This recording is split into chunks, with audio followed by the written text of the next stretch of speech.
I've always loved Ring, but love doesn't pay the bills in New York City. For the last few years, I've scraped by on small freelance gigs, blog posts, marquee blurbs, the occasional short story commission. But despite my best efforts, I always seemed to be one step away from making rent. That's when Mr. Blackwood came into my life. It was late one evening when the email arrived. I had just finished a long day of eating and was ready to crash when a notification pinged on my laptop. Normally I'd ignore late-night emails, but this one caught my attention right away. Ghost ring opportunity, $10,000 up front. I blinked at the screen. 10 grand? I thought it had to be a scam, but curiosity got the best of me. The email was short and to the point. A man named Mr. Blackwood was looking for a ghostwriter to work on a unique project, and he was willing to pay $10,000 up front with more to come upon completion. He lay a phone number and asked if I could meet him in person at a cafe near the Museum of Modern Art the next day. I should have been suspicious. It was too good to be true, but I was desperate. My rent was due in 2 weeks, and I had no other prospects lined up. So, I called the number. The next afternoon, I found myself sitting at a small cafe on West 53rd Street, nervously scissoring my coffee. The place was bustling with tourists and locals alike, the noise of the city filtering in through the windows. I had arrived early, scanning the room for anyone who looked like a Mr. Blackwood. When he finally showed up, I was surprised by how unremarkable he looked. Mid-fours, clean cut, dressed in an expensive suit that contrasted sharply with my thrice-store wardrobe. He introduced himself as Mr. Blackwood, shook my hand with a polite smile, and sat down across from me. "Thank you for meeting me, Sarah," he said, his voice smooth and calm. "I won't waste your me. I have a ghost ring project that requires a specific touch, and I believe you're the right person for the job." "What kind of project?" I asked, skeptical. "A novel," he replied, leaning in slightly, "but not just any novel. It's a crime thriller based on real events." That piqued my interest. "Real events? Like true crime?" He smiled faintly. "In a manner of speaking. The details will be provided as we go, but suffice it to say the story I'm creating is highly sensitive. It needs to be handled with care, and I require absolute discretion." His words were creepy, but the offer was too tempting to pass up. "And you're offering $10,000 up front?" He nodded and slid a check across the table. $10,000 now and another 10 when the manuscript is complete. "Do we have a deal?" I hesitated for a moment, but the sight of that check made my decision for me. Deal? At first the job seemed simple enough. Mr. Blackwood would send me notes and outlines via email, and I would write the chapters. It was a bit unconventional, but I'd done stranger gigs in the past. The work came easily at first, too easily maybe. His notes were detailed, almost disturbingly so, describing scenes of crime and violence with chilling precision. But I didn't think much of it. All true crime was supposed to be dark, right? Then things started to get weird. About a week into the project, I began having strange dreams, vivid, unsettling nightmares that I couldn't shake even ere waking. In these dreams, I saw the crimes I was ringing about unfold in real me. I'd witnessed burglaries, assaults, and even murders, all from the perspective of the perpetrator. It was as if I were inside the mind of a killer, watching them plan and execute their crimes. I chalked it up to the stress of the job at first. Ring about crime was bound to mess with my head. But then, something happened that I couldn't explain. One evening, ere a particularly rough day of Ring, I turned on the news to wind down. I wasn't really paying attention or I heard the anchorman on a series of recent disappearances in Manhattan. The report caught my attention because the details sounded familiar, too familiar.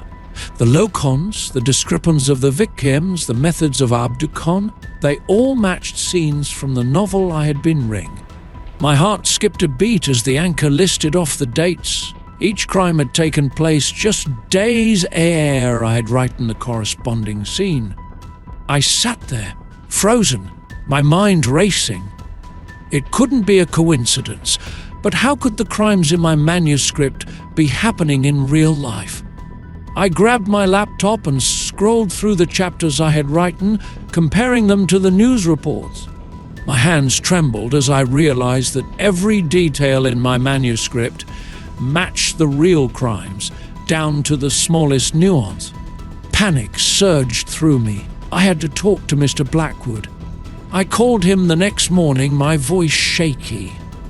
"Mr. Blackwood, we need to talk now." He agreed to meet me at the same cafe near MoMA.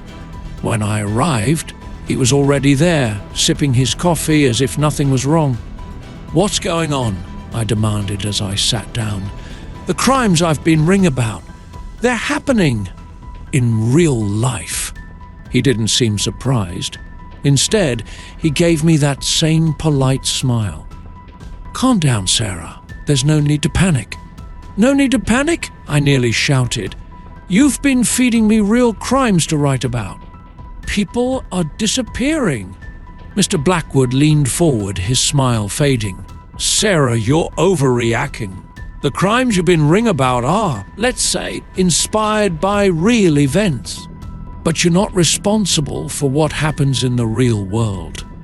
I felt a cold chill run down my spine. "What are you saying? That these crimes are connected to what I'm ringing?" "Not exactly," he replied, his voice calm and measured. "Think of it as a coincidence, a strange, unfortunate coincidence." I didn't believe him. There was something in his eyes, something cold and calculating that told me he knew more than he was laying on. "I'm quitting," I said, standing up. "I'm done with this project." Mr. Blackwood didn't flinch. "I'm afraid it's not that simple, Sarah. You've already agreed to finish the book, and I'm holding you to that contract." "I don't care about the contract," I snapped. "I'm not doing this anymore." He stared at me for a long moment, his eyes cold and unblinking. "If you walk away from this, Sarah, there will be consequences." I didn't stay to hear what he meant by that. I grabbed my things and stormed out of the cafe, my heart pounding in my chest. That night, I didn't sleep. I was too scared. Every noise in my apartment felt amplified. Every shadow seemed like it was hiding something. My mind raced with thoughts of what Mr. Blackwood had said. What kind of consequences was he talking about? The next day, I went to the police. I didn't know what else to do. I wasn't sure if they'd believe me, but I had to try. I brought all the emails, the notes, and the chapters I'd written and explained the whole situation to Detective Rodriguez. He listened carefully, his expression unreadable. When I finished, he leaned back in his chair, his eyes narrowing slightly. "You're saying that this Mr. Blackwood hired you to write about crimes that are actually happening?" I nodded, my stomach churning. "Yes, and I think he's involved somehow. He's feeding me the details." Detective Rodriguez didn't say anything for a long me. Finally, he stood up. "I'll look into it. In the meantime, stay out of contact with Mr. Blackwood. If he reaches out to you, let me know immediately." For the next few days, I tried to go about my life as normally as possible, but the fear never left me. I kept expecting to see Mr. Blackwood around every corner, kept waiting for him to show up at my door. And then, one evening, I received an email from him.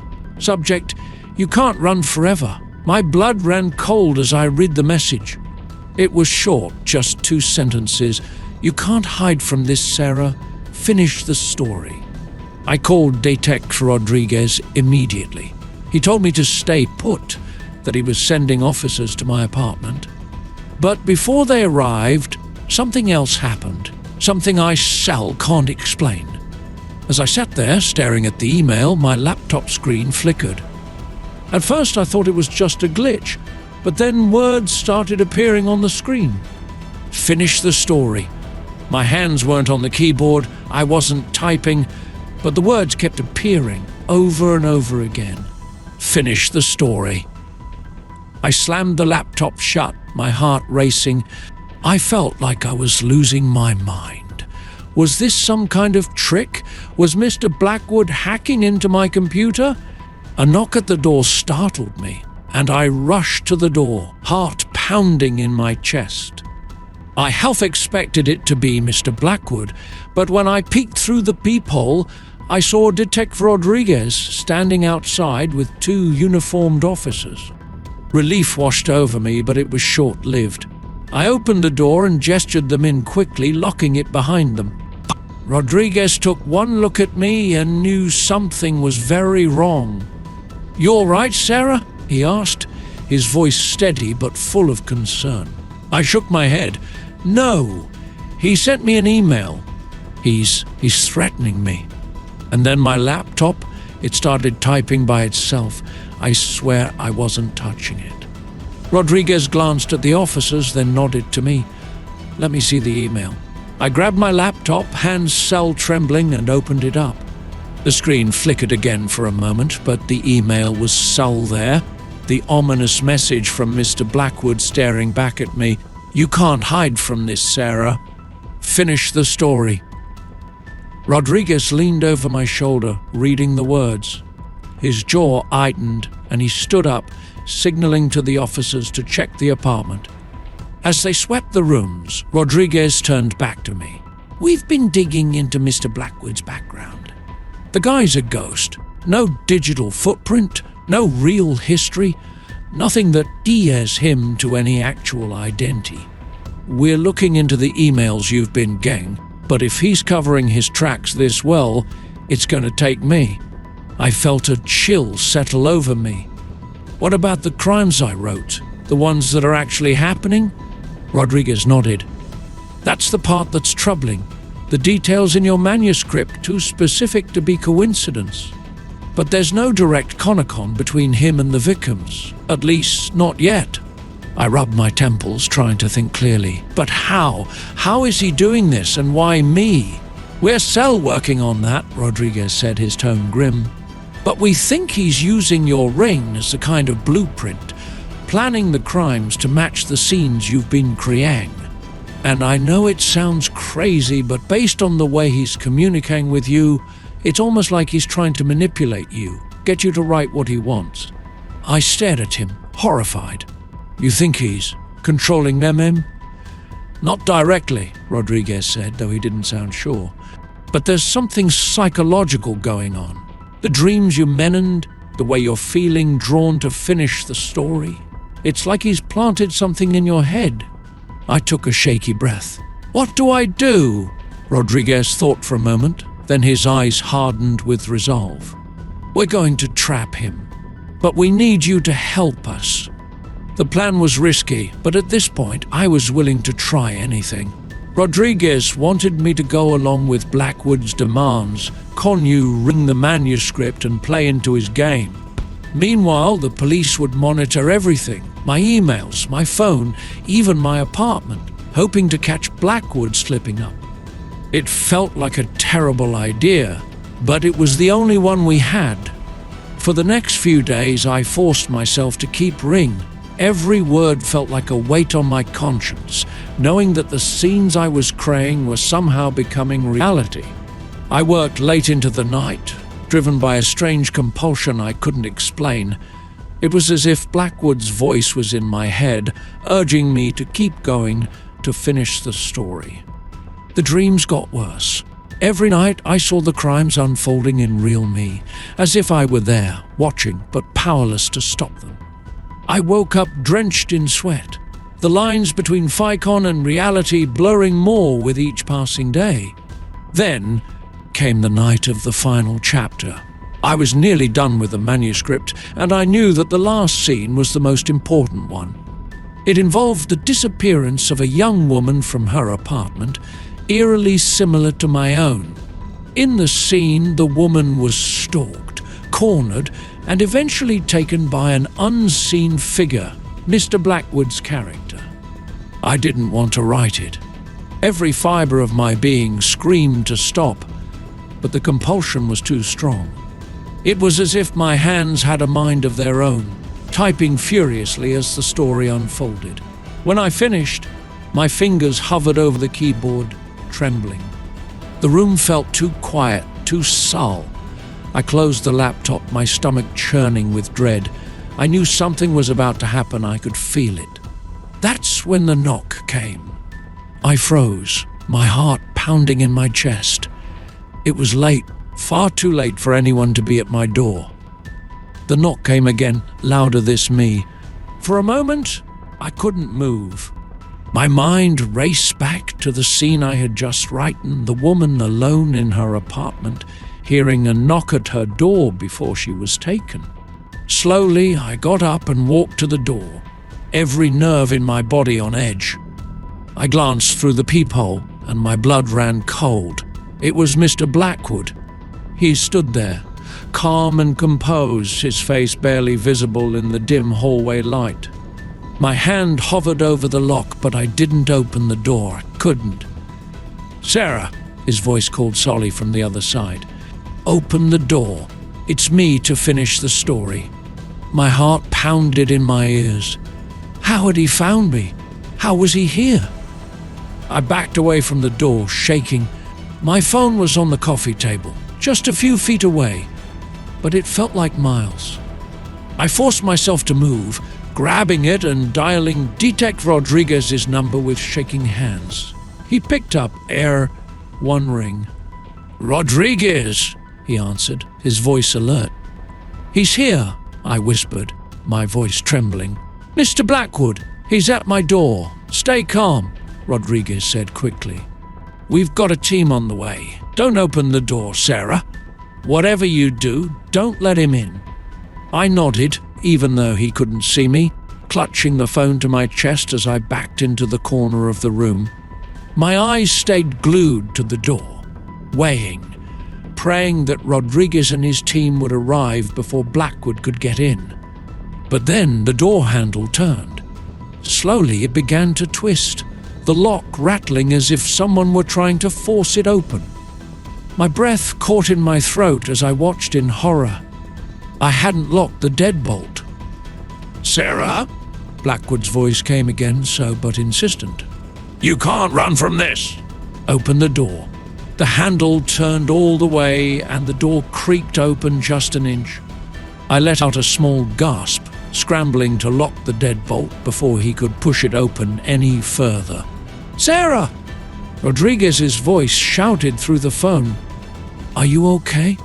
I locked it," I stammered, my hands shaking uncontrollably. "He's trying to get in." "Stay where you are," Rodriguez ordered. "We're almost there." Outside the door, I heard Blackwood chuckle softly, as if he found the whole thing amusing. "You're a smart girl, Sarah," he said. "But you can't hide forever. The story's already written. It has to end." The pounding on the door started then, hard, deliberate knocks that made the whole apartment shake. I backed away from the door, clutching the phone like a lifeline, my breath coming in shallow gasps. "Sarah!" Rodriguez's voice crackled through the phone. "We're pulling up now. Hold on." Just as the pounding reached a fever pitch, I heard the sound of footsteps rushing down the hallway outside. There were voices, shouts, before everything went silent. The police stormed in moments later, and when they opened the door, Mr. Blackwood was gone. It was as if he had vanished into thin air. There were no signs of forced entry, no trace of him anywhere. Rodriguez stayed with me that night, walking me through what had happened and reassuring me that they'd find him. But I knew, deep down, that Blackwood wasn't just any criminal. He was something else, something that didn't fit into the world of logic and reason. The manuscript I had written was evidence, but more than that, it was a trap, one I had fallen into without even realizing it. Blackwood had used my words, my creativity to fuel his twisted plans, and now, even with the police involved, I couldn't shake the feeling that it wasn't over. Because the last words I had written in that final chapter, "cell," haunted me. The story's not over yet. And as long as Blackwood was out there, I knew those words were true.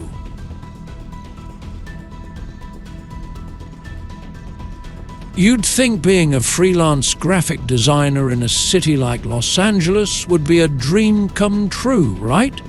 Living near the art and culture of LACMA, getting to work with all kinds of clients, it's supposed to be what people aspire to.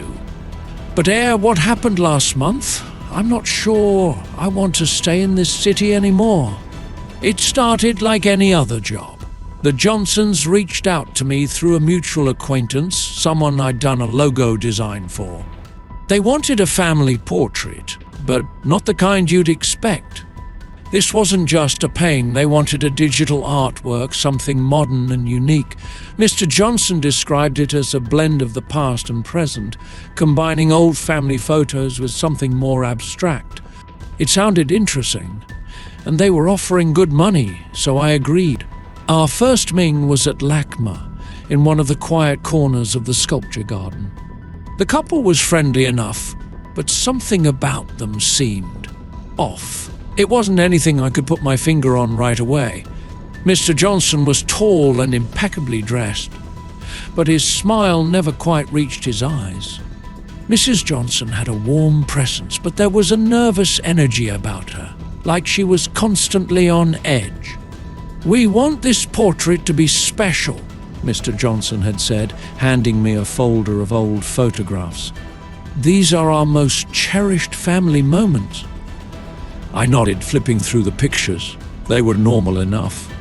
Pictures of the couple with their 2 kids, birthdays, holidays, a few old black and white ones that looked like they were from a different era. But as I turned each page, I started to feel uneasy. I couldn't explain why. It was just a family portrait. People commission stuff like this all to me? Sell. There was something about the way Mr. Johnson kept watching me as I looked through the photos. His eyes were intense, like he was trying to gauge my reek into something hidden in the pictures. But I didn't see anything unusual, so I brushed it off. The first week of working on the portrait was straightforward. I sketched out the general layout, blending the family's old photos with a more modern, abstract background. The Johnsons seemed pleased when I showed them the initial drafts, but then things started to get strange. It started with the emails. They began sending me bizarre requests late at night, small changes to the portrait that didn't make sense. At first, it was harmless enough. "Could you add a shadow behind our daughter? Make it look like something's watching her," Mrs. Johnson wrote in one message. "We'd like to see more intensity in our son's expression. Make him look older, wiser," Mr. Johnson added in another. I didn't think much of it. Clients make weird requests, especially when it comes to personal artwork. So I made the changes and sent them the updated files. But as I worked on the portrait, something about it started to bother me. Every I stared at the faces, I felt like they were watching me, like they were weighing for something. The kids' eyes seemed to follow me around my apartment, no matter where I was. I laughed it off as just being paranoid, but it didn't stop the feeling from creeping into my head. That's when the nightmares began. I've had vivid dreams before, but nothing like this. The first one came a few days after I started making the Johnsons' requested changes. I was in a house I didn't recognize, dark, old, with walls that seemed to close in around me. I could hear voices coming from the next room, muffled but familiar. It was the Johnsons arguing about something. Their voices grew louder and more frank, but I couldn't understand what they were saying. Then I saw them, their kids, standing in the hallway staring at me. Their faces were twisted, older, and filled with something dark, something wrong. I tried to move, to run, but my legs wouldn't work. I was trapped, frozen in place as their eyes bore into me. I woke up drenched in sweat, my heart pounding in my chest. I shook it off as just a stress dream, the kind you get when you've been working too hard. But the dreams didn't stop. Every night, they grew more vivid, more unsettling. In each one, the Johnson family grew stranger, their faces warping, their eyes filled with something I couldn't explain. And each me, I felt like they were waiting for me to do something, like they were calling out to me. I tried to push through it, focusing on finishing the portrait. But the more I worked on it, the more disturbing their requests became. "We'd like you to darken the background. Make it look like there's a shadow creeping in," Mr. Johnson emailed me one night. "Can you make our faces a little more distorted?" Mrs. Johnson asked in another. I tried to explain that their requests were making the portrait look unnatural, but they insisted. They wanted the shadows, the distorted faces, the unsettling atmosphere. I was starting to think they were messing with me, trying to see how far they could push me. But the real turning point came when I noticed something I couldn't explain. I was working late one night, trying to fix the background as per their request, when I glanced at the original family photos they'd given me. I could have sworn the faces had changed. In the pictures, their kids' smiles had faded, replaced by expressions that seemed darker. The shadows in the background had grown deeper, more menacing. I rubbed my eyes, thinking it was just fake, but when I looked again, the changes were still there. I stared at the photos, my heart racing. Something was wrong, very wrong. That's when I decided to talk to Dr. Patel, my therapist. I've been seeing her for a while now, mostly to deal with anxiety and stress. But I hadn't mentioned the Johnsons or the portrait UNL that point. I wasn't sure if I was losing my mind, but I needed someone to tell me I wasn't crazy. "I've been having these dreams," I explained during our next session. "And they're connected to this project I'm working on. The Johnsons. I don't know how to explain it, but I feel like they're messing with me." Dr. Patel listened carefully, her expression calm but concerned. "You've mentioned feeling overwhelmed with work before, Alex. Do you think these nightmares could be a result of the stress?" I shook my head. "It's not just stress, it's like the portrait is doing something to me. The more I work on it, the more these nightmares come, and the more I feel like I'm losing control." Dr. Patel leaned forward slightly, her voice gentle. "Tell me more about the family. How do you feel when you interact with them?" I hesitated. "They're off. I don't know how to describe it. Their requests are getting weirder, and the way they talk to me, it's like they're not really there, like they're hiding something."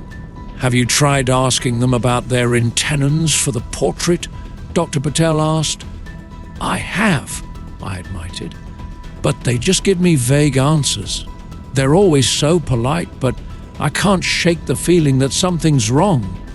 And now, the original photos. They're changing." Dr. Patel frowned. "Changing how?"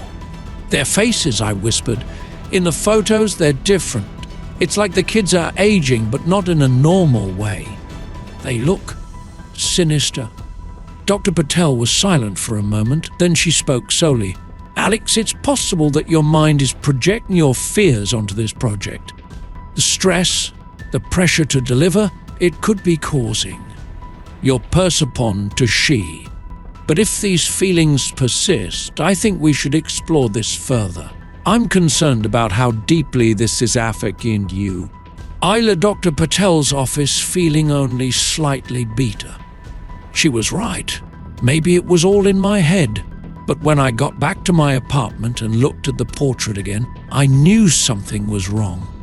The Johnsons had sent me another email while I was at therapy. This one was different. "Alex, we need you to finish the portrait tonight. Time is running out." There was no explanation, no polite tone, just a demand. I stared at the message, feeling a growing sense of dread. I opened the portrait file, and for the first me, I couldn't bring myself to work on it. The faces on the screen, Mr. and Mrs. Johnson, their children, they weren't just unsettling anymore. They were watching me. I could feel it, as if they were alive, waiting for me to do something. I closed my laptop, my hands trembling. I couldn't take it anymore. I had to confront the Johnsons to find out what was really going on. The next day, I decided to go to the address they'd given me for their home, located near the hills on the outskirts of Los Angeles. I hadn't been there before. All our communicon had been online or at the cafe. But now, I needed answers. When I arrived, I realized something was very wrong. The house was old, run down and abandoned. The windows were shattered, the yard overgrown with weeds. There was no sign of life, no sign of the Johnson family. My heart raced as I approached the front door, pushing the creaky door open. The house smelled of mildew and decay, the air thick with dust. It was dark inside, the kind of dark that felt unnatural even for a place that had been abandoned for years. My footsteps echoed as I made my way inside, every instinct in me screaming to turn around and leave, but I couldn't stop. I had to know the truth. As I walked deeper into the house, I saw something that made my blood run cold. There, in the center of the living room, was a large framed family portrait. It was the Johnson family, Mr. and Mrs. Johnson and their 2 children, but this wasn't any portrait. It was the one I had been designing. The same faces, the same poses, the same distorted shadows creeping behind them. My heart pounded in my chest as I stepped closer, my hands shaking. How was this possible? I hadn't finished the portrait yet. I hadn't even sent them the final version. And yet, here it was, hanging in this decrepit house, as if it had always been there. I turned around, my breath coming in short gasps. My mind was racing, trying to make sense of it all.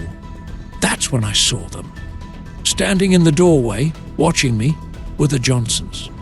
I froze. They didn't say anything, just stood there, their faces blank and expressionless. But their eyes were filled with something dark, something unnatural. The children stood beside them, their faces twisted into something that no longer resembled the photos I had been working from. They looked older, but not in the way children naturally age. It was like something had corrupted them. What is this?" he stammered, my voice barely above a whisper. Mr. Johnson smiled, a cold, thin smile that didn't reach his eyes. "You've seen too much, Alex. You weren't supposed to come here." I took a step back, my heart pounding in my ears. "What are you talking about? Who are you?" Mrs. Johnson took a step forward, her voice slow and almost sympathetic. "We are what you created. You brought us to life, Alex, through your work. Now, you must finish the portrait." I shook my head, backing away from them. No, this isn't real. You're not real." But as I said the words, I realized I wasn't sure what was real anymore. The lines between my work, my dreams, and reality had blurred so much that I couldn't tell the difference. The nightmares, the emails, the changing faces, they were all connected. And now, standing in front of me, was the family I had been designing. Except they weren't a family, they were something else. "We need you to finish what you started," Mr. Johnson said, his voice low and menacing. "You've brought us this far, but we're not complete." I glanced at the portrait on the wall again. The shadows behind them, those dark, creeping shapes that they had insisted on adding, were moving, swirling like they were alive. I couldn't breathe. My chest tightened as panic gripped me. I needed to get out of there. I turned and ran, bowling through the dark hallways of the house, my footsteps pounding against the worn floorboards. Behind me, I could hear their voices, calm and steady, as if they knew I couldn't escape. "You can't run, Alex. You can't escape your Creon." I didn't stop running until I was back outside, gasping for breath, my heart racing. The sun was setting, casting long shadows across the yard. I looked back at the house, half expecting the Johnsons to be standing in the doorway watching me. But they were gone. The house was still, as if nothing had ever happened. I didn't know what to do. I couldn't go back to the portrait. I couldn't bring myself to open the file again, but I also knew I couldn't just ignore it.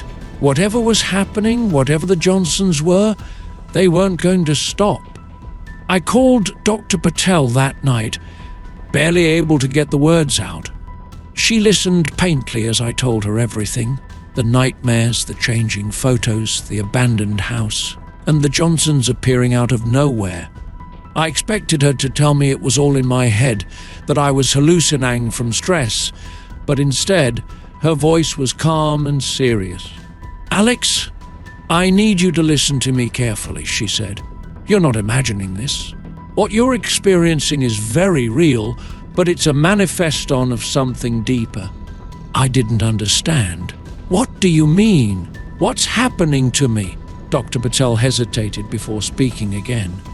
"I've seen this before in other patients. Some days, when people repress certain memories or emotions for too long, their subconscious finds a way to bring them to the surface. The Johnsons.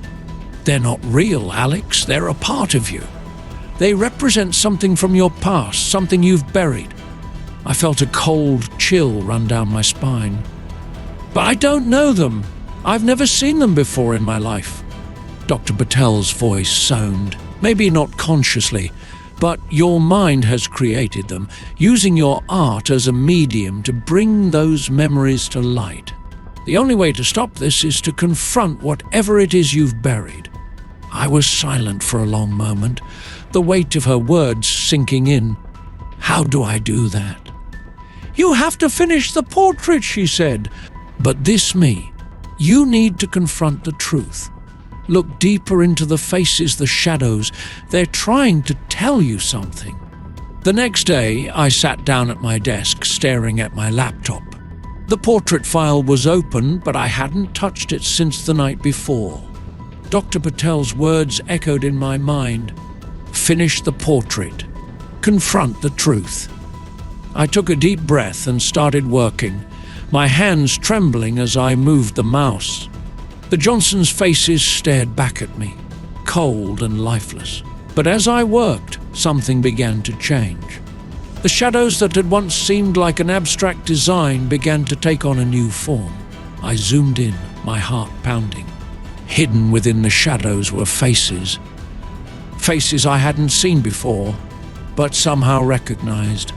My childhood home, my parents, a younger version of myself. The images were blurry, distorted, but they were there, woven into the fabric of the portrait like ghosts. Memories I had long buried began to resurface. Memories of a difficult childhood, of loss, of things I had tried so hard to forget. The Johnsons weren't just clients.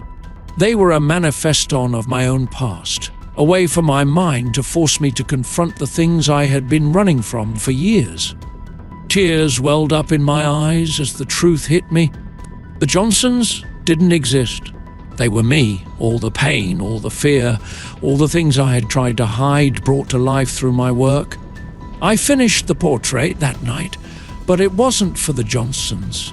It was for me, a way to confront the darkness I had buried for so long. When I sent the final version to the Johnsons' email, I knew I wouldn't hear from them again. And I didn't. The emails stopped, the nightmares faded, and the house I had found was condemned soon ere. I never went back. Dr. Patel was right. The Johnsons were figments of my imaginon, a projection of my own repressed memories and emotions. But even now, I sometimes wonder if, in creating them, I gave them life. If somewhere, in some dark corner of my mind, there's soul weighing, watching just beyond the shadows. Because in the end, the scariest monsters aren't the ones we create. They're the ones that already exist inside us.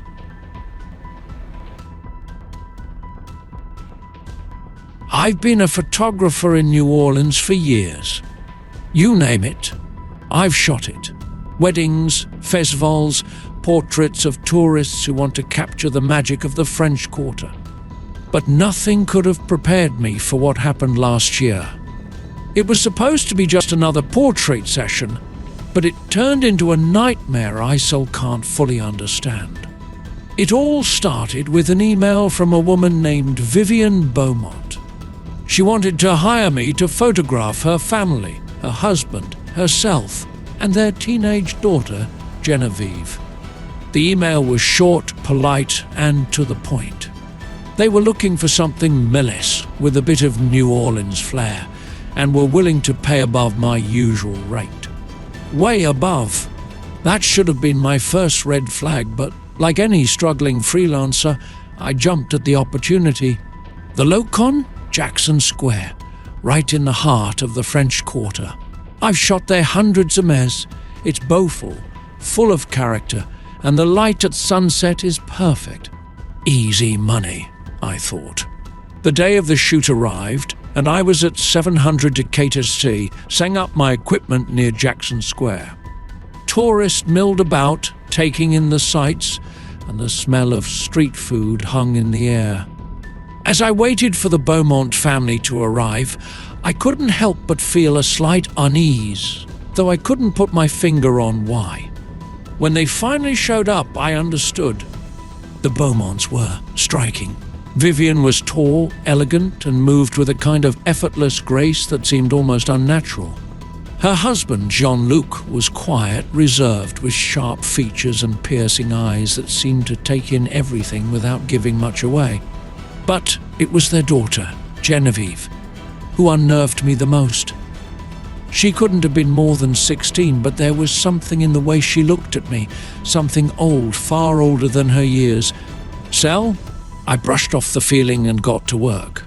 I directed them into various poses around Jackson Square, beneath the arches near the St. Louis Cathedral, along the wrought iron fences. They didn't say much during the session, only offering polite nods and the occasional comment about the city. As I snapped away, I noticed something strange. In the viewfinder, their faces seemed off. At first, I thought it was just the light casting odd shadows, but the more I looked, the more I realized there was something subtly wrong with each shot. Their eyes looked too dark, their skin too pale, like the life had been drained out of them. But every me I glanced up from the camera, they looked perfectly normal. I chalked it up to fake. I'd been working a lot and wasn't sleeping much. I figured I'd review the photos later and fix whatever weirdness was going on in post-production. That night, back in my apartment, I uploaded the photos to my computer. As the images popped up on the screen, my stomach dropped. The unsettling feeling I'd had during the shoot intensified tenfold. The Beaumonts didn't just look strange in the photos, they looked downright wrong. In every shot, they appeared more distorted than I remembered. Their eyes were hollow, like dark voids that seemed to pull you in. Their skin had a ghostly pallor, and there was a strange, shadowy aura around them. It was as if the camera had captured something that wasn't visible to the naked eye. My hands trembled as I flipped through the photos. There were strange anomalies in the backgrounds too, figures that shouldn't have been there, shadows that didn't belong. I checked the ME stamps, making sure I hadn't edited or tampered with anything, but everything was exactly as I'd shot it. I tried to rationalize it. Maybe it was a glitch in my camera, or maybe the lens was dirty. But deep down, I knew that wasn't it. And then my camera started malfunctioning. Over the next few days, every me I tried to use my camera, it would act up. The screen would flicker, or it wouldn't power on at all. When it did work, the photos I took were either blurry or completely black, even in perfect line conditions. I took it to a repair shop, but they couldn't find anything wrong with it. It wasn't just the camera. I started noticing other strange things happening around me. My apartment felt colder than usual. even though it was the middle of a Louisiana summer. At night, I would hear faint whispers, like someone was standing just outside my window, speaking in hushed tones. Once, I woke up in the middle of the night to find my camera lying on the floor, even though I was sure I had lay it on my desk. I was starting to feel like I was losing my mind. That's when I got a call from Officer Dupree. Officer Dupree was a local detective investigating a series of disappearances in the area. He had gotten my name from a mutual acquaintance who knew about my work with the Beaumonts. Apparently, the family had been connected to several missing persons cases over the years, cases that spanned decades. People had gone missing air interacting with them, and none of them had ever been found. Dupree asked if I'd noticed anything strange about the Beaumonts during the shoot, and I hesitated. I didn't want to sound like a lunatic, but I told him about the oddities in the photos and the strange behavior of my equipment. "Listen," he said, his voice steady but serious, "there's something not right about that family. I've been trying to pin them down for years, but they always slip through the cracks. If you've got something, anything, I need to see it." I agreed to meet him and show him the photos, hoping he could offer some explanation that made sense. The next day, I met Officer Dupree at a small cafe near the French Quarter. He was a grizzled man in his fees, with a no-nonsense demeanor and a look in his eyes that told me he'd seen things he couldn't explain. I handed him my laptop, showing him the photos I'd taken of the Beaumonts. As he scrolled through them, his face grew more grim with each passing image. This is exactly what I was afraid of," he muted, almost to himself. "What do you mean?" I asked, my heart pounding. Dupree leaned back in his chair, rubbing his temples. "I've been following the Beaumonts for years. Every me they show up in New Orleans, people disappear. But it's not just here. This happens wherever they go, and no one can explain it." I swallowed hard. "So what are they, some kind of, I don't know, cult?" Dupree shook his head. "I don't know what they are, but I do know they're dangerous. And if these photos are anything to go by, they've already marked you." The idea that I had somehow been marked didn't sit well with me, but Dupree's words stuck in my head. I couldn't shake the feeling that the Beaumonts had been using me for something I didn't fully understand. I decided to dig deeper, hoping to find more information about the family and their connection to the disappearances. That's when I discovered something that chilled me to the bone. As I scoured old archives and news articles, I found several references to the Beaumont family dating back over 100 years. They looked exactly the same in every photo. Vivian, Jean-Luc, and Genevieve, unchanged by me. The clothes and sayings in the photos were different, but their faces were identical to the ones I had photographed just days ago.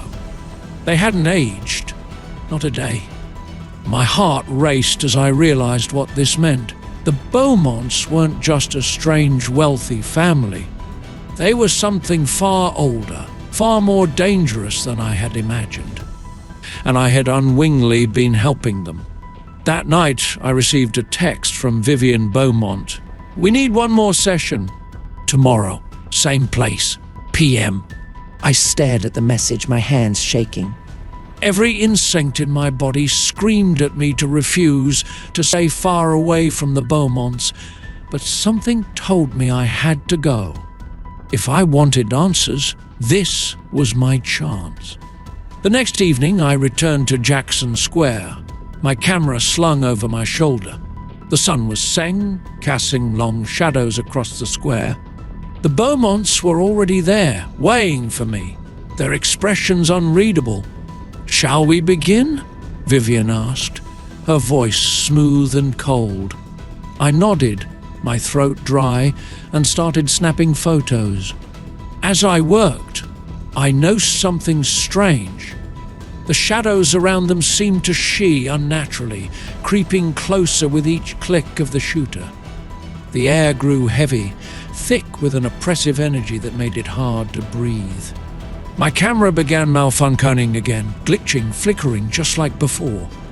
And then, in the middle of the shoot, I caught a glimpse of something in the lens that made my blood run cold.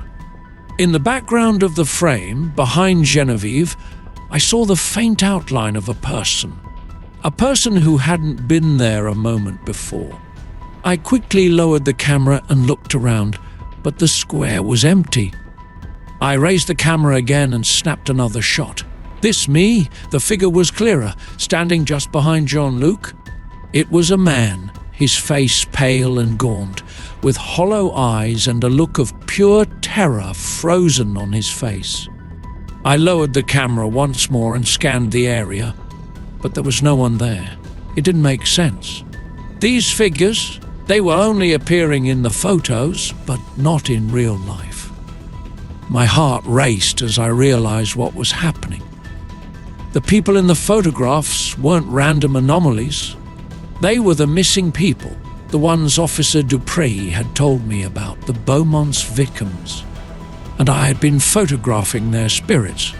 The temperature around us seemed to drop, and a cold sweat broke out on my skin. I couldn't shake the feeling that I was no longer in control of the situation.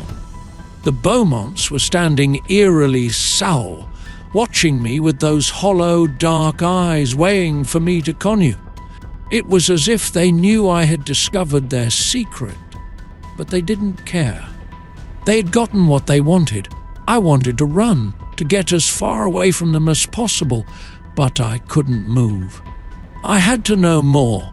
I had to understand what they were doing and why these people, these poor souls, were appearing in my photographs. I forced myself to speak. Who are they? Asked, my voice trembling as I gestured to the photos on my camera. Vivian's lips curled into a chilling smile. You've seen them, haven't you? Our past acquaintances. They were chosen like you. Chosen? He echoed, barely able to comprehend what she was saying. We don't age, as you may have noticed, Jean-Luc said, his voice cold and detached. We have been around for centuries, traveling from place to place, seeking out those who can help us maintain our way of life. I stepped back, my heart pounding in my chest. What do you mean, help you how?